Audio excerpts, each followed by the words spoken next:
తర్వాత రాకీ భాయ్ కనిపించడం లేదు. ఇది యష్ ఫ్యాన్స్ కంప్లైంట్. 2022లో వచ్చింది ఆ చిత్రం. ఈలోపు కేజీఎఫ్ డైరెక్టర్ సలార్ను రిలీజ్ చేశాడు.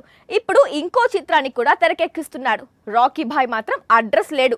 ఇంతకాలం ఓపిక పట్టారు. న్యూ ఇయర్ వరకు ఓపిక పడితే మాత్రం డబుల్ ధమాకా ఖాయమంటున్నాడు యష్. ముందు కేజీఎఫ్, తరువాత కేజీఎఫ్ 2 ఈ రెండు చిత్రాలతో పాన్ ఇండియా వైడ్ గా తిరుగులేని స్టార్ గా ఎదిగాడు యష్. అయితే 3 ఏళ్ల నుంచి థియేటర్స్ కు దూరంగా ఉంటున్నాడు. కొత్త సినిమా గురించి అడిగితే ఇదిగో అదిగో అంటున్నాడు, కానీ థియేటర్ కైతే సినిమాను తీసుకురావడం లేదు. వచ్చే ఏడాది మార్చి 19న టాక్సిక్ రిలీజ్ చేస్తున్నట్లు చెప్పాడు యష్. దీంతో ఆయన ఫ్యాన్స్ ఆ డేట్ కోసం చాలా రోజులుగా కళ్లల్లో ఒత్తులేసుకుని ఎదురు చూస్తున్నారు. టాక్సిక్ రిలీజ్ అయిన వారం రామ్ చరణ్ నటిస్తోన్న పెద్ది రిలీజ్ ఉన్నా ఈ క్లాష్ ను ఈ ఇద్దరు హీరోలు పట్టించుకోవడం లేదు. శాండిల్వుడ్ వర్గాలైతే పెద్దీనే పోస్ట్ పోన్ అయ్యే అవకాశాలు ఎక్కువగా ఉన్నాయి అంటోంది.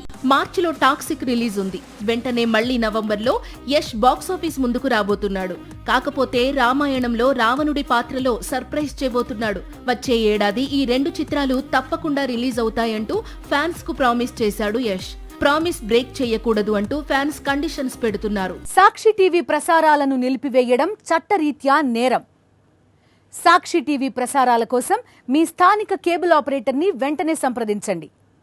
డిటిహెచ్లో, ఇంటర్నెట్లో కూడా సాక్షి టీవీ ప్రసారాలను వీక్షించవచ్చు.